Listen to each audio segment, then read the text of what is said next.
नमस्कार मित्रांनो. मी रवी वर्णेकर. तुम्ही आज जे आलाय ते लिंब हे गाव आहे. लिंब हे जुनं गाव आहे, पुरातन गाव आहे, 2,500 वर्षापूर्वीचं गाव आहे. बापरे. त्या गावामध्ये शेरी नावाची वस्ती आहे आणि शेरी नावाच्या वस्तीमध्ये ही 12 मोठेची विहीर आहे. ही ऐतिहासिक विहीर आहे. तर 300 वर्षापूर्वीची आहे. समोर याचा शिलालेख आहे.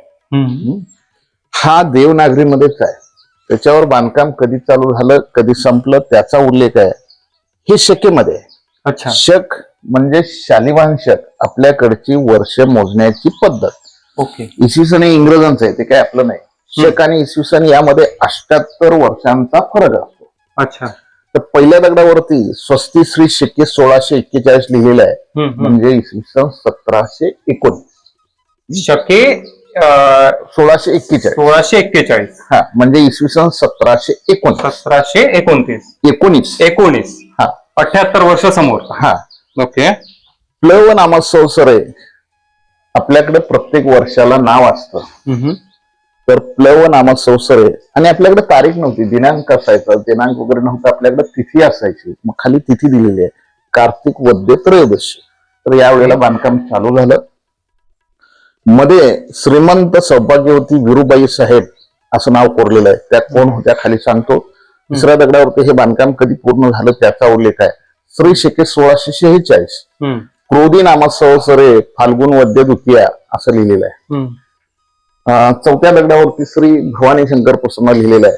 भवानी म्हणजे मराठी राजघराण्याची कुलदेवता आणि शंकर म्हणजे कुलदैवत.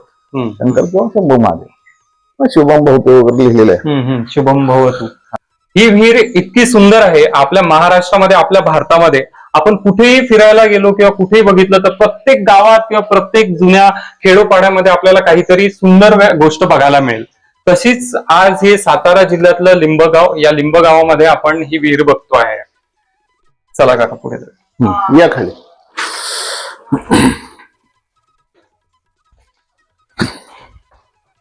You can explore this. Like कधी पण वाटलं तर साताराला जर आला तर सातारापासून अंदाजे काका किती किलोमीटर अंतरावर असेल हे लिंबगाव? हे 10-12 किलोमीटर आहे. सो 10-12 किलोमीटर म्हणजे अंदाजे अर्धा तासात तुम्ही या ठिकाणी पोहोचू शकता. आणि नक्कीच हा इतिहास जपलाच पाहिजे आणि हा इतिहास बघण्यासाठी प्रत्येकाने आलंच पाहिजे. आता ही ऐतिहासिक विहीर असल्यामुळं सुरुवातीला मी त्याचा या विहिरीच्या अनुषंगाने इतिहास सांगतो आणि मग आपण विहिरीची माहिती. चाल. तर इतिहास सांगायचं म्हटलं तर आपल्या इतिहासात काय होतं, मराठ्यांच्या इतिहासामध्ये छत्रपती शिवाजी महाराज, छत्रपती संभाजी महाराज, तिथून आपण डायरेक्ट वळतो ते पेशव्यांच्याकडे. मधला साधारणपणे 30 ते 35 वर्षांचा कालखंड थोडासा दुर्लक्षित राहतो. सामान्य माणसाला संभाजी महाराजांच्या नंतर पुढे काय झालं हे जनरली माहित नाही. तर संभाजी महाराजांच्या नंतर संभाजी महाराजांना लवकर म्हणजे 32व्या वर्षी मारण्यात आलं. पकडलं कुठं? संगमेश्वरला, कोकणामध्ये. बरोबर. आणि आळंदीच्या खाली वडुकुळापूर तिथं त्यांना मारण्यात आलं 1689.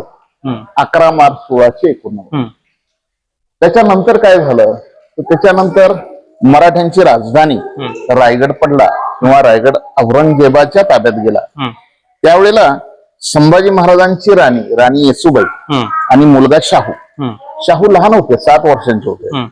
हे दोघं औरंगजेबाच्या कैदेमध्ये गेले. हे दोघंच कैदेत गेले असं नाही. रायगडावरती त्यावेळेला 600 लोक होती. ती 600च्या 600 कैदेमध्ये गेली. आणि त्याच वेळेला संभाजी महाराजांचा भाऊ छत्रपती राजाराम महाराज हे जिंजीला गेलेले होते. जिंजीला शिवाजी महाराजांचा एक जावई होता, हरजे राजे महाडी किंवा हरपाल महाडी. मग इकडे हे औरंगजेबाच्या कैदेत असताना इकडे मराठीशाही काही वर्ष राजाराम महाराजांनी लढवली. राजाराम महाराजांचा मृत्यू 1700 मध्ये सिंहगडावरती आहे. बरोबर. सिंहगडावर त्यांच्या वयाच्या 29व्या वर्षी राजाराम महाराजांच्या मृत्यूनंतर राजाराम महाराजांची राणी तारा राणी हिनं मराठीशाही लढवली. इकडे औरंगजेबाच्या कैदेमध्ये शाहू हे 17 वर्ष होते. लहानाचे मोठे ते कैदेमध्येच झाले. मी शाहू म्हटल्यानंतर शिवाजी महाराजांचे सख्खे नातू संभाजी महाराजांचा मुलगा यांच्याविषयी आपण बोलतोय. कोल्हापूरचे राजर्षी शाहू वेगळे. ओके. हा, तर शाहू हे 17 वर्ष औरंगजेबाच्या कैदेमध्ये होते आणि येसुबाई या 30 वर्ष कैदेत होत्या. कैदेमध्ये असताना बाहेर नक्की काय चालू आहे, बाहेरच्या बातम्या आत कळाव्यात, आतल्या बातम्या बाहेर कळाव्यात, या हेतूनं येसुबाईंनी शाहूंची 2 लग्न केली. की लग्नाच्या माध्यमातून आपल्याला बाहेरच्या बातम्या आत कळते. लग्न म्हटलं की मुलीकडची माणसं मुलाकडे जाणार, मुलाकडची मुलीकडे येणार. हा, मग शाहूंची 2 लग्न औरंगजेबाच्या कैदेमध्ये झाली. पैकी शाहूंची एक राणी ही शिंद्यांच्या घराण्यातील होती.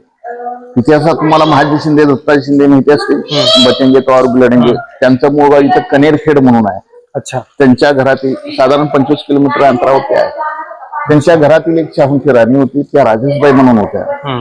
शाहूंची दुसरी राणी होती ती जाधवांच्या घराण्यात. इतिहासामध्ये संताजी आणि धनाजी असे 2 मोठे मराठी सरदार होऊन गेले. संताजी घोरपडे, धनाजी जाधव. तर धनाजी जाधवांच्या घराण्यातील एक त्यांची राणी होती, त्या अंबिकाबाई म्हणून होत्या. आणि हे धनाजी जाधव तुमच्याकडे जे जिजाऊंचं मातुल घराणं जे आहे, लखुजी जाधव, शेणखेड राजा. तर लखुजी जाधवना 2 मुलं होती, युद्धामध्ये मारली गेली. त्यांचा मुलगा म्हणजे धनाजी. तर त्यांच्या घराण्यातील एक शाहूंची राणी होती. ही दोन्ही लग्न औरंगजेबाच्या कैदेमध्ये असताना झाली. ओके. त्यावेळेला औरंगजेब नव्या नवरीला बघण्याची इच्छा व्यक्त करतो. येसुबाईंना म्हणतो मला सुन्मुख बघायचा आहे. एक रिवाज होता. मग येसुबाई काय करतात, औरंगजेबाच्या भेटीसाठी शाहूंच्या बरोबर राणीला न पाठवता दाशीला राणी किंवा दाशीला बायको म्हणून पाठवतात. परत काही दगाफटका होऊ नये किंवा बाटवलं जाऊ नये हा त्या पाठीमागचा हेतू होता. ओके. ती दासी म्हणजे वीरूबाई. अच्छा. ही वीरूबाई जी होती ती शिंद्यांच्या राजेशबाई बरोबर पाठराखीण म्हणून तिकडे गेलेली होती. पाठराखीण तुम्हाला माहिती आहे, नव्या नवरीवर कोण ना कोण जाते. अर्थात ती धाडशी होती, हजरजबाबी होती. मराठी राणीला रिप्लेस करण्याइतपत सौंदर्य तिच्याकडे होतं. मग शाहू आणि वीरूबाई हे दोघं मिळून औरंगजेबाला भेटतात. औरंगजेब सुद्धा ओळखतो ही काही शाहूंची राणी दिसत नाही. त्यातूनच मग शाहू आणि वीरूबाई यांची जवळीक निर्माण होते. 3च महिन्यांनी लग्न होऊन तिला राणीचाच दर्जा आहे. त्या वीरूबाईंनी या विहिरीचं बांधकाम केलं. अच्छा. म्हणजे शाहूंची 3री राणी. या वीरूबाईंचा शाहूंच्या नंतरच्या जीवनावरती फार मोठा प्रभाव होता. मात्र त्यांचा राजकीय सहभाग नसायचा. ही दाशीची राणी झालेली होती. मात्र शाहू महाराजांच्या कारकिर्दीमध्ये जी काय बांधकामं झाली त्याचं सुपरविजन, देखरेख किंवा ऍडमिनिस्ट्रेशन या वीरूबाई करायच्या. म्हणजे ह्यांचा रोल थोडासा वेगळा होता. अगदी पुण्याचा शनिवारवाडा बांधण्यामध्ये सुद्धा वीरूबाईंचा रोल आहे. ओके. हा, मग आता हे बांधकाम करावं कशासाठी? आपली बांधकामं कमी आहेत कारण आपल्या राजवटी स्थिर नव्हत्या. बरोबर. आपला बहुतांश वेळ आणि पैसा हा लढाईमध्ये. मग आता या बांधकामाच्या वेळेला कसं झालं, औरंगजेब 27 वर्ष महाराष्ट्रात होता. मात्र त्याला पूर्ण मराठीशाही जिंकता आली नाही.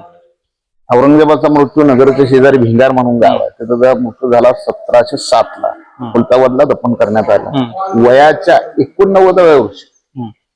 मग औरंगजेबाच्या मृत्यूनंतर मराठ्यांच्यात फाटाफूट व्हावी किंवा दुही निर्माण व्हावी म्हणून शाहूंची सुटका झाली. औरंगजेबाचा मुलगा शाह आझम यानं शाहूंना सोडलं 1707 ला. ओके. फक्त शाहूंना सोडलं. येसुबाईंना मात्र ते दिल्लीला घेऊन गेले, त्यांना ओलीस ठेवण्यात आलं. मग शाहूंची सुटका झाली त्यावेळेला सातारच्या अजिंक्य तारा किल्ल्यावरनं ताराराणी मराठीशाही लढवत होत्या. मात्र ताराराणींना शाहूंना राजेपद देण्यास नकार दिला. चुलती आणि पुतण्या. ओके. राजेपदावर शाहूंचा हक्क होता. त्याचं कारण असं आहे की पूर्वीच्या काळी गादीचा वारसा हा थोरल्याचा थोरला या न्यायानं पुढे चालायचा. शिवाजी महाराजांचे थोरले संभाजी, संभाजी महाराजांचे थोरले शाहू, शाहूंच्याकडे ते राजेपद यायला पाहिजे होतं. ताराराणीनं त्याला नकार दिला. मग शाहूंच्याकडे फौज नव्हती. शाहूंसाठी फौज गोळा करण्यामध्ये बाळाजी विश्वनाथनं महत्वाची भूमिका पार पाडली. बाळाजी विश्वनाथनं त्या काळी नुसत्या खलित्याद्वारे पत्रव्यवहाराच्या माध्यमातून शाहूंसाठी 10,000 लोकांची फौज तयार केली. आणि मग शाहू आणि ताराराणी म्हणजे चुलती आणि पुतण्या यांच्यामध्ये युद्ध होऊन मराठ्यांच्या सातारा आणि कोल्हापूर अशा 2 गाद्या तयार झाल्या. ओके. 1708 सातारला अजिंक्यताराव शाहूंचा राज्याभिषेक झाला. ताराराणी कोल्हापूरला म्हणजे पन्हाळ्याला गेला. बाळाजी विश्वनाथचं संघटन कौशल्य मुत्सद्दीपणा बघून शाहू महाराजांनी त्यांना पेशवेपद दिलं 1713ला. पेशव्यांना सुपे आत्ताचा पुणे हा प्रांत देण्यात आलेला होता. पेशवे पुण्यातनं थोडासा कारभार बघू लागल्यानंतर छत्रपती शाहू सुरुवातीच्या धावपळीतनं स्थिर झाले. त्या कालावधीमध्ये विहिरीचं बांधकाम 1719 ते 1724 असं झालेलं. आता पूर्वी कसं असायचं, एखाद्या राजाला नजराना म्हणून आंब्याची भेट दिली तर तो बहुमोल किंवा सर्वोत्कृष्ट मानला जाईल. बरोबर. शाहू महाराजांनी अखंड हिंदुस्थान मधून आंब्याच्या जाती गोळा करून या परिसरात सुमारे 3500 एवढी आंब्याची झाडं लावलेली होती. ही टोटली आमराई होती. साधारण 200 एकर मध्ये ही आमराई होती. काही पेरूच्या बागा होत्या आणि त्या आमराईला पाण्याची व्यवस्था म्हणून विहिरीची निर्मिती आहे. म्हणजे या विहिरीचा मुख्य हेतू आमराईसाठी पाणी असा होता. अच्छा. आता त्या काळी ही दाट झाडी होती. आमराई आता राहिलेली नाही. हा लिंबगावचा भाग आहे. या वस्त्या ज्या आहेत त्या अलीकडच्या आहेत. अच्छा. लिंबगाव गावठाण या बाजूला 1.5 किलोमीटरवर आहे. या वस्त्या अलीकडच्या म्हणजे 80-90 वर्षापूर्वी ज्या वेळेला प्लेगच्या साथी आल्या त्यावेळेला गावठाणमधून लोक बाहेर आले. त्याच्या आधी ही दाट झाडी होती. तर छत्रपती शाहू सातारणगोडण इकडे यायचे. मधून जवळ आहे, 10-12 किलोमीटर आहे. या परिसरात ते शिकारीला वगैरे फिरायचे. विहिरीमध्ये इथं थोडीशी बैठक व्यवस्था आहे. इथं ते विश्रांती घ्यायचे. त्यांना कधी निवांतपणा हवा असेल त्यावेळी ते इथे यायचे. इथे ते विश्रांती घ्यायचे. ही निवासाची जागा नाही, हे गुप्त असल्यासारखं ठिकाण होतं. अच्छा. तसंच पहिले पेशवे जे आहेत बाळाजी विश्वनाथ भट किंवा बल्लाळ ते श्रीवर्धनचे कोकणातले. त्यांची एक राणी संगमेश्वर मधली होती, त्या गंगा म्हणून होत्या. एक राणी या गावातील होती, त्या राधा म्हणून होत्या. थोडक्यात बाजीरावांची आईतली होती. बाजीराव थोरले बाजीराव. अच्छा. चालूच्या भाषेत सांगतो मस्तानीवाले बाजीराव. मस्तानी पाहिलं का बघा. बाजीरावांची आई या गावची होती. अच्छा. आता पेशवे म्हणजे प्रधान, ऍज अ प्राईम मिनिस्टर. पेशव्यांना कोणत्याही मोहिमेवर जायचं म्हटलं, महत्वाचा निर्णय घ्यायचा म्हटलं तर राजांची मोहर लागायची. म्हणजे आज अप्रुव्हल शिक्कामोर्तब. पेशवे सातारला येत होते, तसेच आजोळी या गावामध्ये यायचे. पेशव्यांच्या आणि शाहूंच्या काही गुप्त गाठी भेटी ज्याला आपण सिक्रेट मिटिंग म्हणतो, खलबत, इथं झालेली आहे. बाजीराव याच जागी. बाजीराव चिमाजी अप्पा या ठिकाणी येऊन गेलेले आहेत. आता हे ठिकाण असं आहे, या बाजूला चंदन आणि वंदन असे 2 किल्ले आहेत. ते 7-8 किलोमीटरवर आहेत. अच्छा. इकडे कल्याणगड आहे 14-15 किलोमीटरवर. अच्छा. इकडे अजिंक्यतारा 10-12 किलोमीटरवर. इकडे वैराटगड आहे. या 5 किल्ल्याच्या मध्ये असलेले ठिकाण आहे. हे सगळे किल्ले इथून दिसतात. हो. तर ज्या वेळेला शाहूंचे सरदार किंवा बाजीराव चिमाजी अप्पा युद्धाच्या मोहिमेवर जायचे त्यावेळेला त्यांच्या सैन्याचा तळ किंवा छावणी इथं असायची. बाजीरावांच्याकडे 45,000पेक्षा जास्त सैन्य होते. सगळं सैन्य घेऊन ते काही किल्ल्यावर जात नव्हते. इथं दाट झाडी होती, पाण्याची व्यवस्था होती आणि हे 5 किल्ले टप्प्यामध्ये होते. म्हणजे कुठूनही हल्ला जर झाला तर कोणत्याही किल्ल्यावर आपल्याला जाता येईल किंवा कोणत्याही किल्ल्यावरून मदत घेता येईल. तर हा साधारण विहिरीच्या बांधकामाच्या वेळेचा इतिहास आहे. इतिहास मग म्हणजे माहिती नव्हतं हे काहीच. तुमच्यामुळे ही माहिती झाली आणि आय होप सगळ्यांनाच ही माहिती आता कळाली असेल. हा. तर आता आपण विहिरीची माहिती घेऊया. आता आपण उभा आहोत, ही उपविहीर आहे. ही काही खोल नाही. मुख्य विहीर इकडे आहे. मराठीमध्ये एक म्हण आहे, इकडे आड तिकडे विहीर, आड विहीर. हो. म्हणजे आड आणि आपण ज्याला म्हणतो विहीर आणि आड, हा कन्सेप्ट आहे तो ऍक्च्युअली. या बाजूला आड, या बाजूला मुख्य विहीर. ओके. तर ते मुख्य विहिरीमध्ये इकडे 2 जिवंत झरे आहेत. अच्छा. देर आर 2 लाईफ स्प्रिंग देर. 300 वर्षामध्ये हे पाणी कधीही आटलं नाही. हे पाणी खोल आहे. हे साधारण 50 फुटापेक्षा जास्त आहे. टॉप टू बॉटम साधारण 100 फूट आहे. 100 फुटाला थोडंसं कमी आहे. तेच पाणी वरती आल्यानंतर इकडे पावसाळ्यात ते इकडे असतं. गेल्या वर्षी इथपर्यंत होतं. तो पांढरा मार्क आहे, ही हायेस्ट वॉटर लेवल आहे समोर. अच्छा. ते पांढरा मार्क दिसतोय. हा. ते साधारण इथपर्यंत. Oh my God. म्हणजे ही कमान जवळपास एवढी भरत असेल पावसाळ्यात. गेल्या वर्षी इथपर्यंत होतं. हा, म्हणजे हे इकडे आपल्याला हा पण पांढरा मार्ग जो दिसतो आहे, हा, तर हा सुद्धा म्हणजे इथपर्यंत हा, पाणी पाणी असतं असतं. समजा पावसाळ्यात. हा, आता ते खाली गेलं. तर हे म्हणजे खालून झरे आहे का याला, इकडे या पाणी खाली कसे- झरे नाहीत, या भागात झरे नाहीत. झरे मुख्य विहिरीला आहे, परंतु खालून होल्स आहेत, इकडनं हे अच्छा. पाणी इकडे येतं. जे मुख्य विहिरीपर्यंत मुख्य विहिरीतनं जिकडे येतं. हा पुलासारखा पूल आहे, ब्रिज सारखा ब्रिज आहे, ब्रिज आहे. ह्याच्या खाली सुद्धा कमानी आहे. अच्छा, म्हणजे आपण उभं याच्या खाली कमानी आहे, इकडून इकडे पाणी किंवा हो. याच्यासाठी. तिथून तुम्ही खाली जाऊन बघू शकता. हो, इथे कमान आहे. ठीक आहे, आपण ते खाली जाऊन बघूयात. म्हणजे समजा तर आता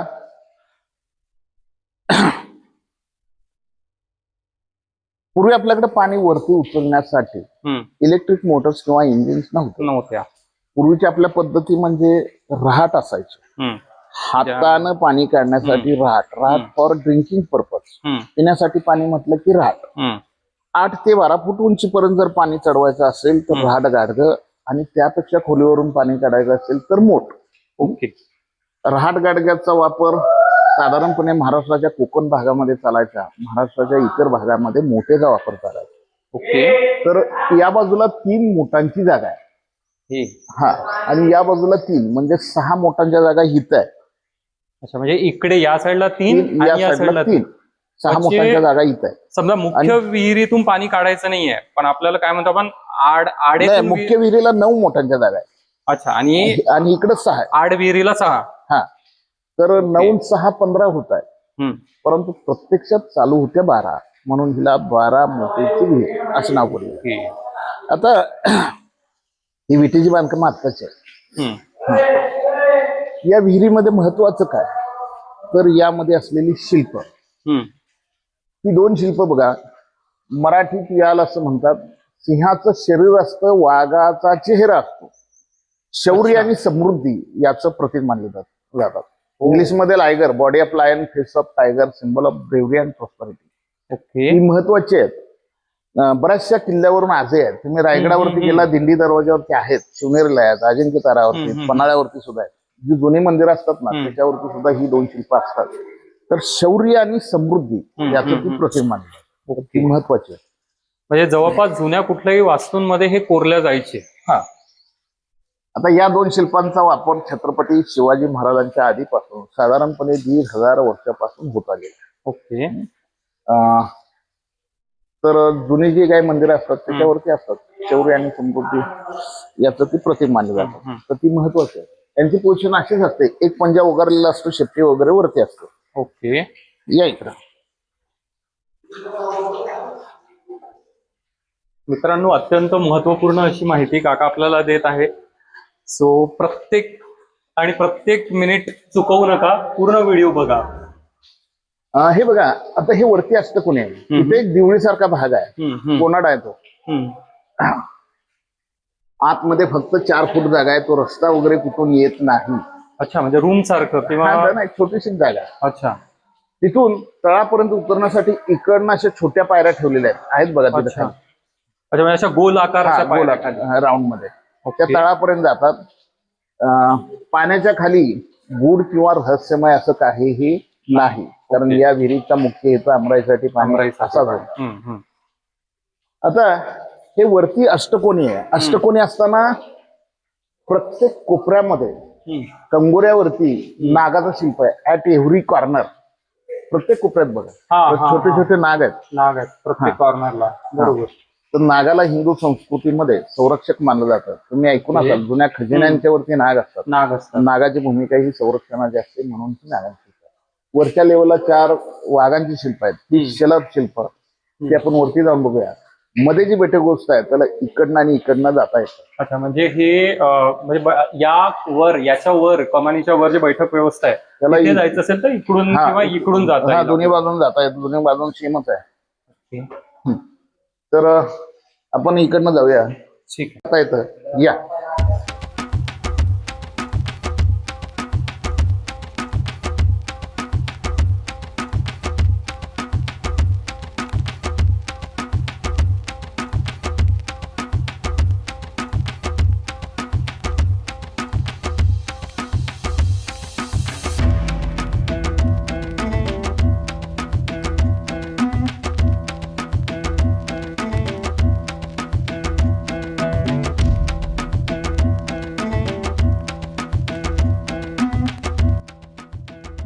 आता ही जी बैठक व्यवस्था आहे त्याला खालून या बाजूनं आणि या बाजूनं येता येतं, तसंच वरून आपल्याला खाली येता येतं. या वाटा अरुंद अशा आहेत.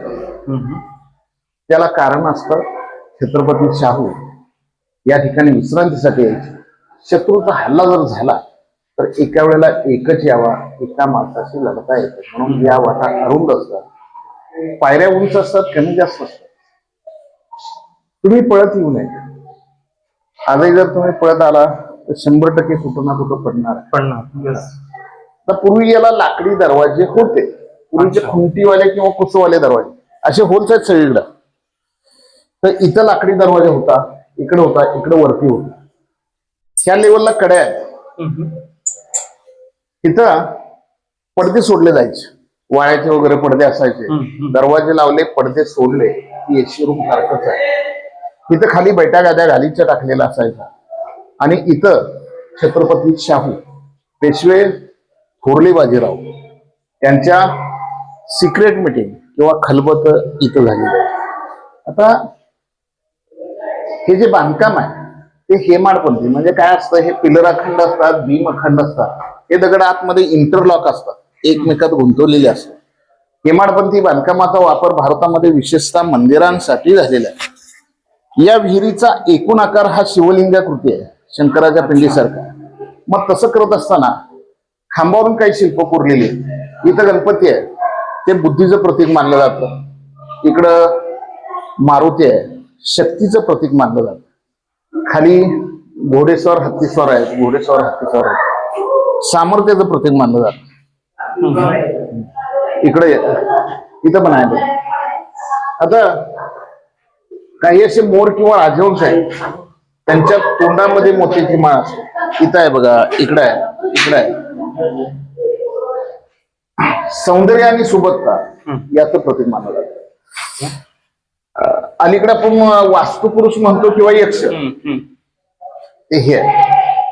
म्हणजे या संपूर्ण स्ट्रक्चरचा भार ते पेलतंय किंवा या संपूर्ण वास्तूचं जे संरक्षण करतंय असं मानलं जातं. वरती कमळाची फुलं असतात, ते मांगल्य पावित्र्य याचं प्रतीक मानलं जातं. हा, काही फुलं आहेत, काही शुभाशी चिन्ह आहेत. तर काही फुलं, काही शुभाशी चिन्ह आहेत. आता पलीकडच्या बाजूला मुख्य विहिरीमध्ये, या बाजूला या. आता ही मुख्य विहीर आहे. इकडं 3, इकडं 3, इकडं 3, 9 मोठांच्या जागा इथं आहे. ही शलभ किंवा शरभ शिल्प, ही वाघांची शिल्प आहे. याच्या चारी पायाखाली हत्ती आहे, याच्या चारी पायाखाली हत्ती आहे. आणि समोरची 2 झेपावणारी किंवा आक्रमक आहे, अटॅकिंग अशी आहे. ते बारकाईनं बघा, त्यांची तोंड उघडी आहेत बघा. तर ते अर्थपूर्ण आहेत, त्यांचा मी अर्थ सांगतो. आता या इकडं.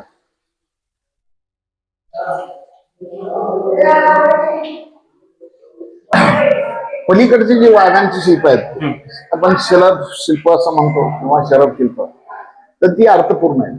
ही वाघांची शिल्प आहेत. वाघाला मराठी शाहीचं प्रतीक मानलं जातं, हत्तीला मुस्लिम शाहीचं. तर ही दिशा दक्षिण आहे, ती उत्तर आहे. दक्षिण दिशेकडे तोंड करून अलीकडची 2 वाघांची शिल्प आहेत, त्यांच्या चारी पायाखाली हत्ती आहेत. त्यांचा अर्थ असा सांगितला जातो, मराठीने दक्षिणेकडच्या 4 शाह्या पादाक्रांत केलेल्या होत्या. कुतुबशाही, आदिलशाही, निजामशाही आणि बरीदशाही किंवा बिदरशाही. दक्षिणेकडचा बहुतांश भाग आपण केव्हा ना केव्हा जिंकलेला होता, असा अर्थ अलीकडच्या 2 शिल्पांचा. समोरची 2 शिल्प उत्तरेकडे 2 करून आहेत, ती थोडीशी झेपावणारी आक्रमक आहे. त्यांची तोंड उघडी, ती गर्जना करणारी दाखवलेली आहे. त्यांचा अर्थ असा की मराठ्यांची नजर आता उत्तरेकडे आहे, मराठी उत्तरेकडे केव्हाही झेप घेऊ शकतात, अशा अर्थाची जी 2 आहे. तर विहीर साधारणपणे शिवकाल आणि पेशवेकाल यांच्यामध्ये नंतरच्या कालावधीमध्ये मराठ्याने अटकेपार झेंडे फडकवले, ते नंतर तसे संकेत या शिल्पामधून गेलेले. त्याच्यावरती छत्रपतींचं सिंहासन आहे आणि मोठ कशी चालायची ते आपण वरती बघूया. ठीक, चालेल.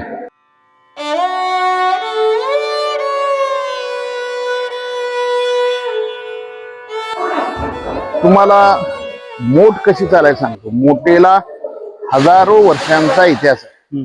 संत शिरोमणी सावता महाराजांच्या अभंगामध्ये मोठे ते एकनाथ महाराजांच्या अभंगामध्ये मोठे. तर मोठ म्हणजे काय, तिथं असे 2 लाकडी खांब असायचे, उंची इथपर्यंत 4.5 ते 5 फूट. इथे एक लाकडी चाक असायचं, खांब्यांच्या मध्ये. हा, 1.25 ते 1.5 फुटाचं. ती या खाचेमध्ये असा आडवा रोलर असायचा. अच्छा. कणा म्हणतात. साधारणपणे 7 ते 8 इंच जाडीचा. अच्छा. या 2 चाकावरून 2 रोप, 2 दोर विहिरीत जायचे. वरचा दोर म्हणजे नाडा, ओके. खालचा दोर त्याला सैंदूर, सोंदूर, सौंदट असं म्हटलं जायचं. ओके. या 2 दोरांना खाली कोनिकल लेदर बॅग, चामड्याची शंकू पिशवी, पखाल म्हणतात.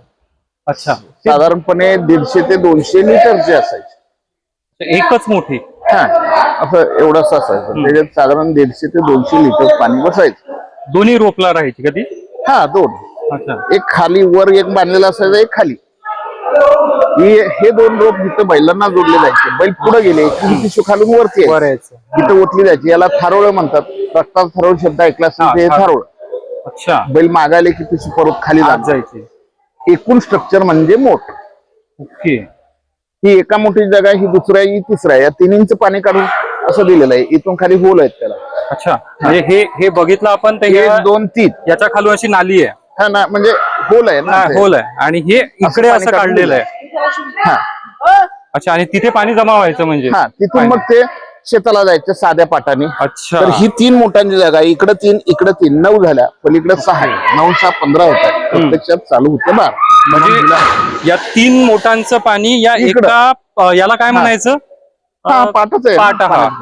हा एक पाट, तसाच दुसरा पाट. इकडं ते पाणी, तिकडं ते पाणी, तिकडं तिकडचं तिकडं, तिकडचं तिकडं. हा, तर विहिरीच्या 4 दिशांना हे पाणी जायचं. इथं या.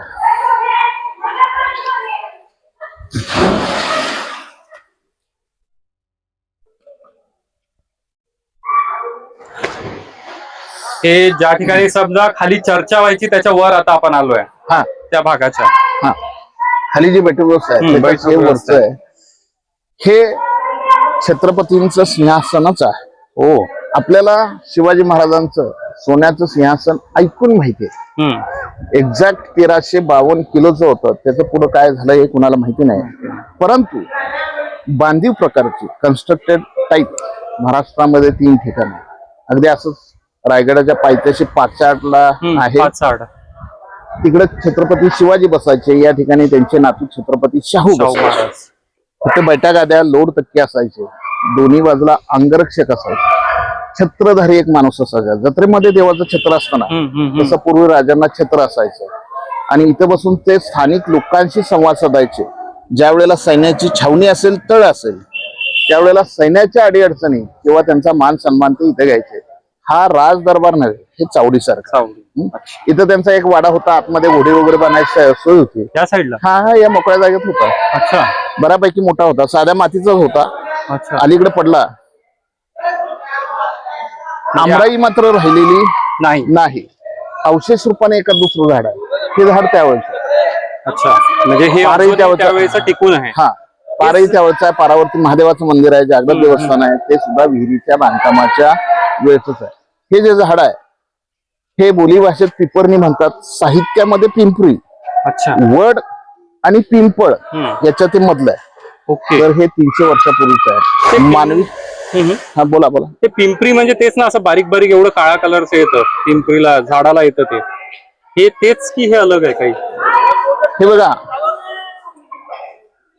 पिंपळ वेगळा, पिंपरी वेगळी. हे पिंपरी आहे. अच्छा. प्रॉपर नाव पिंपरी, परंतु बोली भाषेत पिंपरणी वगैरे म्हणतात. तर याची फळं फारच छोटी असतात. अशी एवढी असतात. काळ्या कलरची. हा, लालसर काळे असे असतात. तर हे 300 वर्षापूर्वीचे. मानवी हस्तक्षेप झाला नाही तर हे झाड 2500 वर्षापर्यंत जगत. बापरे. तर असा हा परिसर आहे. तुमच्या शंका असतील मला विचारा, मी सांगतो. काकांनी दिलेली माहिती खरोखर खूप सुंदर आहे. म्हणजे एवढं ऐतिहासिक असं काही या सातारा जिल्ह्यामध्ये आणि सातारा शहरापासून अगदी फक्त अर्ध्या तासाच्या अंतरावर हे एवढं ऐतिहासिक ठिकाण असेल हे मलाही आजपर्यंत माहिती नव्हतं. सहज युट्यूबवर टाकलं, या ठिकाणी आलो, काकांची भेट झाली आणि इतकी सुंदर ऐतिहासिक माहिती मिळेल असं कधीच वाटलं नव्हतं. काका सगळ्यात प्रथम तुमचे खूप खूप धन्यवाद की आमच्या चॅनलवर तुम्ही आलात आणि इतकी सुंदर माहिती फक्त माझ्यापर्यंतच नाही तर अख्ख्या महाराष्ट्रापर्यंत आणि भारतापर्यंत ही माहिती पोहोचेल अशी अपेक्षा करतो. मित्रांनो, तुम्हाला या ठिकाणाला यायचं असेल तर तुम्ही गुगल मॅपला डायरेक्टली बारामतीची विहीर लिंब असं जर टाकलं तरी हे सर्च होतं आणि डायरेक्टली तुम्ही या लोकेशन पर्यंत पोहोचू शकता. बाकी सगळी माहिती तुमच्यापर्यंत मी या व्हिडिओ थ्रू दिली आहे, काकांनी सुद्धा सांगितली आहे. नक्कीच तुम्ही या ठिकाणी या. ऑलमोस्ट 7 दिवस आणि 12 महिने तुम्ही या ठिकाणी येऊ शकता. बाकी काही प्रॉब्लेम नाही. फक्त पावसाच्या दिवसात थोडाफार पाऊस जास्त राहत असेल. हे दिवसा बघण्याचं ठिकाण आहे, रात्री जायचं नाही. आणि पावसाळ्यात जसं काकांनी सांगितलं की विहिरीच्या पाण्याची पातळी फार वाढते, त्यावेळेला तुम्हाला कदाचित आतमध्ये जाता येणार नाही. सो तेवढा 1-2 महिने सोडलं तर बाकी काळ आपण या ठिकाणी नक्कीच येऊ शकतो. आय होप तुम्हाला हा व्हिडिओ आवडला असेल. अनोखा देशवर असेच नवनवीन व्हिडिओ मी तुमच्यासाठी घेऊन येत असतो. मी आपला मित्र सूरज परत एकदा नवीन व्हिडिओ सोबत येतो. तोपर्यंत धन्यवाद. धन्यवाद.